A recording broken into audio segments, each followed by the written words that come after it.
दोघंजण आहे.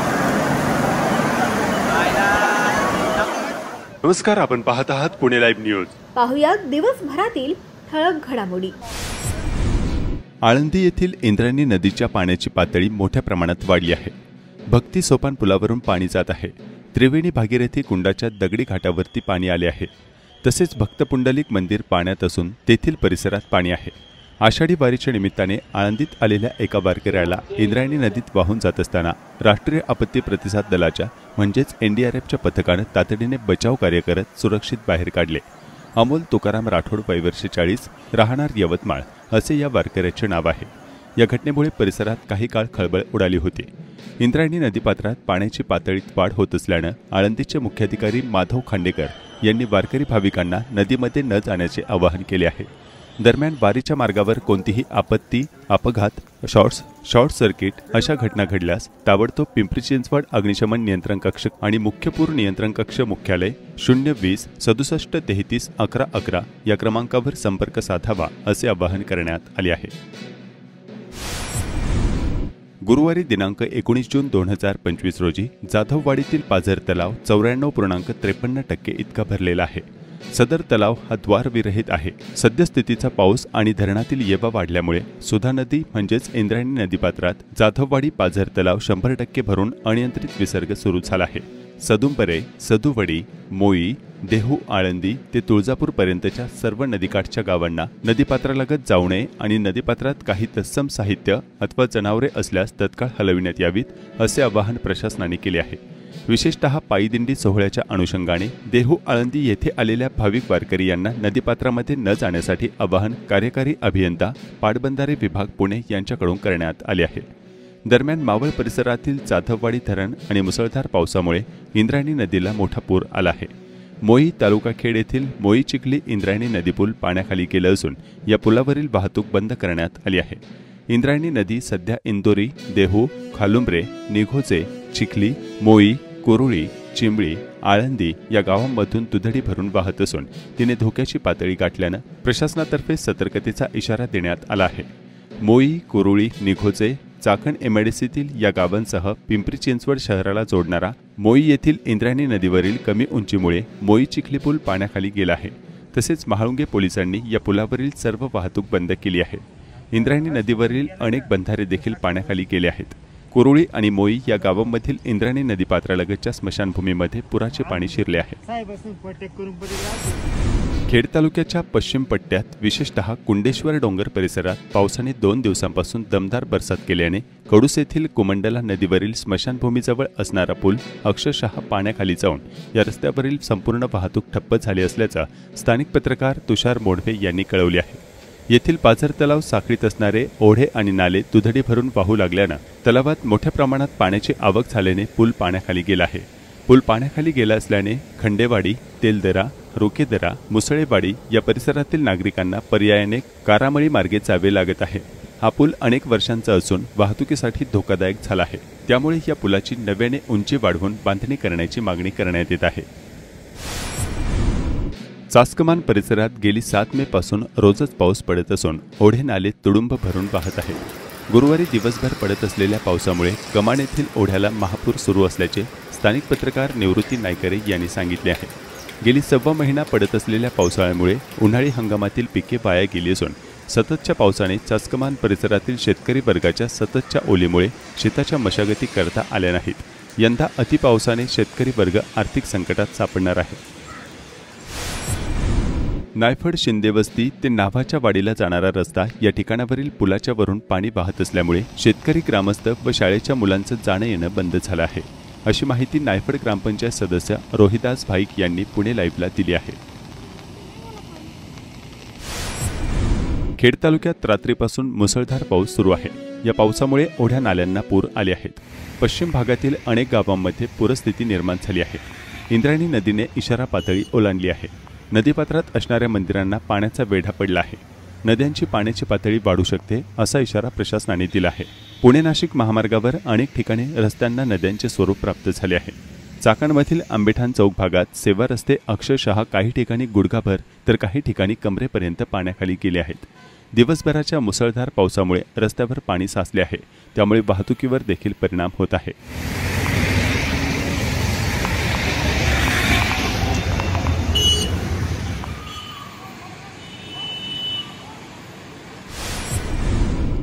पावसाने निसरड्या झालेल्या रस्त्यांवर अपघातांच्या घटना वाढल्या आहेत। चाकण शिक्रापूर रोडवर रात्री 11 वाजता चौफुल्याजवळ कंटेनर पलटी झाला। दुपारी 3:30 वाजता कंटेनर बाजूला करण्याचे काम चालू असताना वाहतूक कोंडी होऊन दुतर्फा 2 किलोमीटरपर्यंत वाहन रांगा लागल्याचे चित्र पाहायला मिळाले। 4 क्रेनच्या सहाय्याने कंटेनर बाजूला करण्यात आला। सध्या सुरू असलेल्या पावसाने खेड तालुक्याच्या पश्चिम भागात ओढे नाले दुधडी भरून वाहत आहेत। खेड तालुक्याचा पश्चिम भाग आणि सह्याद्रीच्या पर्वतरांगा पाहण्यासाठी पर्यटकांची गर्दी होऊ लागली आहे।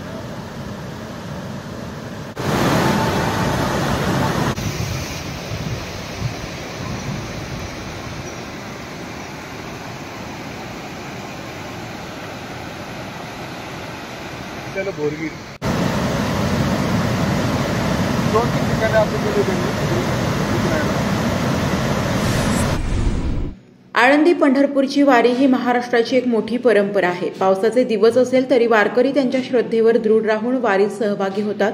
ऊन वारा पाऊस याची तमा न बाळगता दिंडीपुढे चालतच राहते। गुरुवारी दिनांक 19 जून रोजी आळंदीमध्ये संतश्रेष्ठ ज्ञानेश्वर महाराजांचा आषाढी वारी पालखी प्रस्थान सोहळा रात्री 8 वाजता सुरू झालाय। लाखो भाविक या सोहळ्यासाठी आळंदीत दाखल झाले आहेत। गुरुवारी पहाटेपासूनच आळंदीमध्ये जोरदार पावसाने हजेरी लावली। या पावसात सुद्धा वारकरी भाविक भक्तिभावाच्या उत्साहात दिसत आहेत। या पावसात रेनकोट, छत्री, प्लास्टिक पिशव्या घेत तसेच हातात पताका, विणा, मृदुंग, टाळ, डोईवर तुळशी वृंदावन घेत शहरातून हरिनामाच्या गजरात अभंग गात ज्ञानोबाचा जयघोष करत आहे। इंद्रायणी नदीकाठी वारकरी भाविक पवित्र इंद्रायणी नदीचे दर्शन घेऊन त्यामध्ये स्नान करत आहेत। पावसामुळे इंद्रायणी नदीचे पाण्याची पातळी वाढली आहे। पोलीस, आळंदी नगर परिषद आपत्ती व्यवस्थापन, NDRF टीम तेथे तैनात आहे। माऊलींच्या प्रस्थान सोहळ्यानिमित्त मंदिरात आकर्षक अशी फुल सजावट व आकर्षक विद्युत रोषणाई करण्यात आली आहे। वारकरी भाविकांच्या आरोग्यासाठी ठिकठिकाणी आरोग्य केंद्रे उभारली आहेत। तसेच मदतीकरता पोलीस मदत केंद्राची उभारणी करण्यात आली आहे। मंदिर परिसरात कडक पोलीस बंदोबस्त आहे। सिद्धबेट, विश्रांतवळ, माऊलींची भिंत या ठिकाणी वारकरी भाविक दर्शनास येत आहे। सांगदेव, गर्भहरण शिल्प, तुळशी वृंदावन शिल्प व शिवसृष्टी येथे राज्यभरातून आलेले भाविक भेट देत आहेत।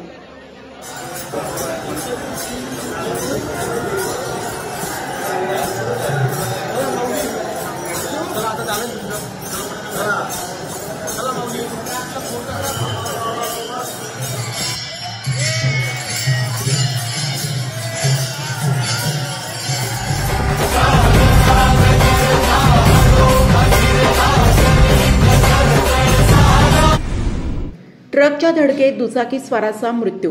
पुणे नाशिक महामार्गावर कच्च्या धडकेत एका दुचाकी स्वाराचा मृत्यू झाला। हा अपघात रात्री 11:15 वाजताच्या सुमारास घडलाय। राहुल राजीव लष्करे वय 20 राहणार आळंदी असे मृत्यू झालेल्या दुचाकी स्वाराचे नाव आहे। ट्रक क्रमांक MH14 GD 8136 या चालकाच्या विरोधात गुन्हा दाखल करण्यात आलाय। दुचाकीच्या धडकेत महिला जखमी। दुचाकीवरून जाणाऱ्या महिलेला समोरून आलेल्या दुचाकीने धडक दिली। या अपघातात दुचाकीस्वार महिला गंभीर जखमी झाली आहे। हा अपघात रात्री 10 वाजताच्या सुमारास आळंदी मरकड रोड येथे घडला। या प्रकरणी जखमी महिलेने आळंदी पोलीस ठाण्यात फिर्याद दिली आहे। त्यानुसार दुचाकी चालक अनिरुद्ध शिंदे यांच्या विरोधात गुन्हा दाखल करण्यात आलाय। क्षेत्र भीमाशंकर येथे येणाऱ्या भाविकांची वेगवेगळ्या माध्यमातून लूट केली जाते, त्याचा प्रत्यय अनेकदा भाविकांना येत असतो। त्यामध्ये आता पंतप्रधान नरेंद्र मोदी यांच्या घरातील सदस्यांनाही या लुटारू एजंटांनी सोडलं नाही। पंतप्रधान नरेंद्र मोदी यांची भावजय, पुतणी व जावई हे दर्शनासाठी आले असताना त्यांच्याकडूनही झटपट दर्शनासाठी सुमारे 1500 रुपये घेतले। हा गंभीर प्रकार मंगळवार दिनांक 17 जून रोजी घडला। श्री क्षेत्र भीमाशंकर येथे ST बस स्थानकासमोर पोलिसांचे बॅरिकेड लावून बसलेल्या खासगी एजंटांनी पंतप्रधान नरेंद्र मोदी यांच्या कुटुंबातील व्यक्तींकडून 1000 रुपये घेऊन मंदिराकडे सोडले आणि मंदिराकडे घेऊन जाणाऱ्या मोटारसायकल स्वाराने त्यांच्याकडे दर्शनासाठी 500 रुपयांची मागणी केली असल्याचे सोनल मोदी यांनी सांगत नाराजी व्यक्त केली।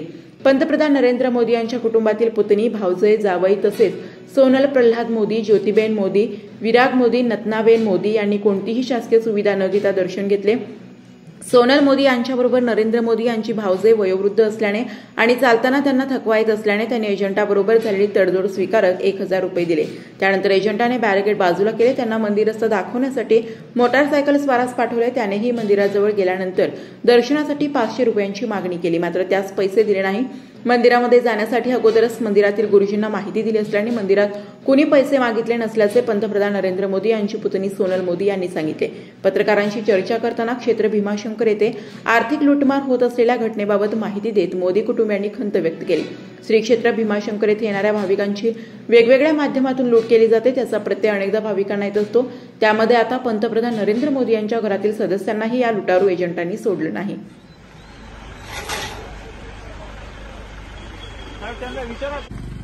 नाही सांगायचं ना।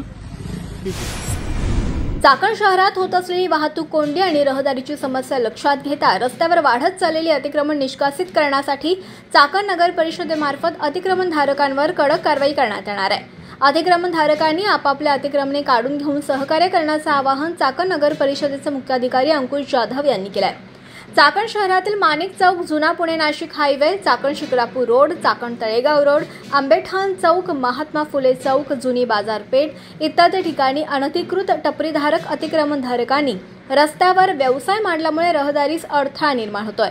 त्यामुळे चाकण पालिकेने सदरच्या सर्व अतिक्रमणांवर कारवाई करण्याचं धोरण अवलंबलंय। याबाबतचे प्रसिद्धी पत्रक चाकण पालिकेच्या वतीने गुरुवारी 19 जून रोजी प्रसिद्ध करण्यात आलंय।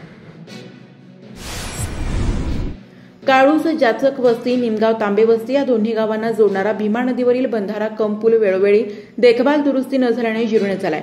या ठिकाणी जोड रस्त्यासह दुरुस्ती करण्याची मागणी स्थानिक नागरिक करत आहेत। दुरुस्ती लवकर न केल्यास या बंधाऱ्याच्या संरक्षक भिंती कधीही पडू शकतात व मोठे नुकसान होऊ शकते अशी परिस्थिती निर्माण झाली आहे।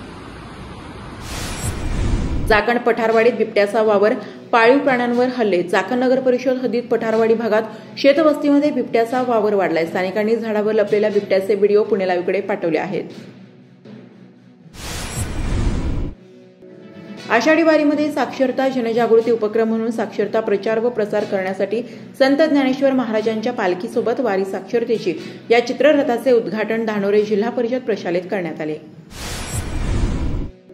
पुणे लाईव्ह न्यूज नेटवर्कने खेड तालुक्यातील गायरान जमीन माडा प्राधिकरण यांना देताना होत असलेला आदिवासी समाजावरील अन्याय आणि पर्यावरण हानी याबाबत वृत्त दाखवलं। त्या अनुषंगानं गावातील नागरिकांनी थेट राष्ट्रपती यांना मेलद्वारे निवेदन पाठवलं। त्याची प्रत स्थानिक खासदारांनाही दिली होती। त्यावर खासदार डॉक्टर अमोल कोल्हे यांनी दखल घेऊन याबाबत प्रधानमंत्री नरेंद्र मोदी आणि मुख्यमंत्री देवेंद्र फडणवीस यांना पत्र देऊन लक्ष घालण्याची विनंती केली आहे। गायरान जमीन कायद्याचा आणि शासन निर्णयाचा गैरअर्थ लावून हस्तांतरण झाली आहेत। याची चौकशीची मागणी करत आदिवासी समाज घरे आणि जागेतील 5000 वनीकरण वाचवावं अशी मागणी खासदार कोल्हे यांनी केली आहे। पुणे जिल्ह्यात आगामी स्थानिक स्वराज्य संस्थांच्या निवडणुका महायुती आणि महाविकास आघाडी म्हणून होतील की अन्य काही स्थानिक आघाड्या होतील असा प्रश्न आता निर्माण झालाय। त्याला कारण ठरलंय ते भोसरीच्या आमदारांचे पालखी प्रस्थान सोहळ्याच्या निमित्तानं आलेल्या मुख्यमंत्र्यांच्या समोरील भाषण। राज्याचे उपमुख्यमंत्री आणि जिल्ह्याचे पालकमंत्री अजित पवार यांच्या विरोधात आजवर जिल्ह्यात कोणीही दंड थोपटले नव्हते। मात्र भाजपचे आमदार लांडगे यांनी मुख्यमंत्र्यांच्या समोरील भाषणात अप्रत्यक्षपणे अजितदादांविरोधात शड्डू ठोकलाय। मी पैलवान, मी कोणाला घाबरत नाही, समोरच्याला अंगावर घ्यायची मला सवय आहे असं सांगत भोसरीचे आमदार महेश लांडगे यांनी अप्रत्यक्षपणे अजितदादांविरोधात दंड थोपटलाय। त्यामुळे आगामी स्थानिक स्वराज्य संस्थांच्या निवडणूक महायुतीमध्येच जिल्ह्यात सर्वत्र मोठे घमासान पाहायला मिळण्याची शक्यता वर्तवली जाते। फेडरेशन ऑफ चाकण इंडस्ट्रीजने EEPC इंडिया, DGFT, वाणिज्य मंत्रालय, भारत सरकार यांच्या सहकार्यानं चाकण येथे निर्यातदारांना संपार्श्विक मुक्त कर्ज आणि निर्यात संधीबद्दल जागरूकता या विषयांवर मार्गदर्शन मेळाव्याचं आयोजन करण्यात आलं होतं। विविध कंपन्या आणि निर्यात कंपन्यांच्या प्रमुखांसह 90हून अधिक उद्योग प्रतिनिधी या कार्यक्रमाला उपस्थित होते आणि याची माहिती फेडरेशनचे सचिव दिलीप बटवाल यांनी दिली आहे। कडूस तालुका खेड येथील श्यामकांत खळदकर आणि शशिकांत खळदकर या दोन्ही बंधूंना ग्रीन वर्ल्ड सेल्फ मेडमॅन पुरस्कार 2025 देऊन सन्मानित करण्यात आलाय। पुणे जिल्ह्यात सलग दुसऱ्यांदा आळंदी ग्रामीण रुग्णालयाला राज्य सरकारचा कायाकल्प पुरस्कार सलग दुसऱ्या वर्षी मिळालाय। आळंदी ग्रामीण रुग्णालयाच्या वैद्यकीय अधीक्षक डॉक्टर उर्मिला शिंदे यांचा सन्मान करण्यात आला। आळंदी ते मरकळ हा सार्वजनिक बांधकाम विभागाने 2 वर्षांपूर्वी 10 कोटी रुपये खर्च करून केलेला रस्ता निकृष्ट दर्जाचा करण्यात आला। याबाबतची चौकशी करण्याची मागणी माहिती अधिकार कार्यकर्ते बाळासाहेब चौधरी यांनी दिली आहे। चाकण आणि महाळुंगे पोलीस ठाण्याच्या हद्दीतील सर्व अवैध धंदे बंद करण्याची मागणी वंचित बहुजन आघाडीच्या वतीने करण्यात आली आहे। याबाबतची निवेदने प्रशासनात देण्यात आल्याचे संबंधित कार्यकर्त्यांनी कळवले आहे।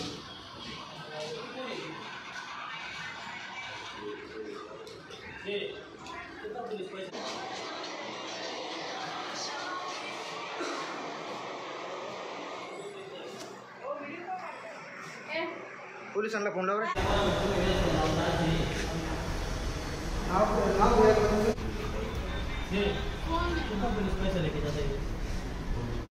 धन्यवाद।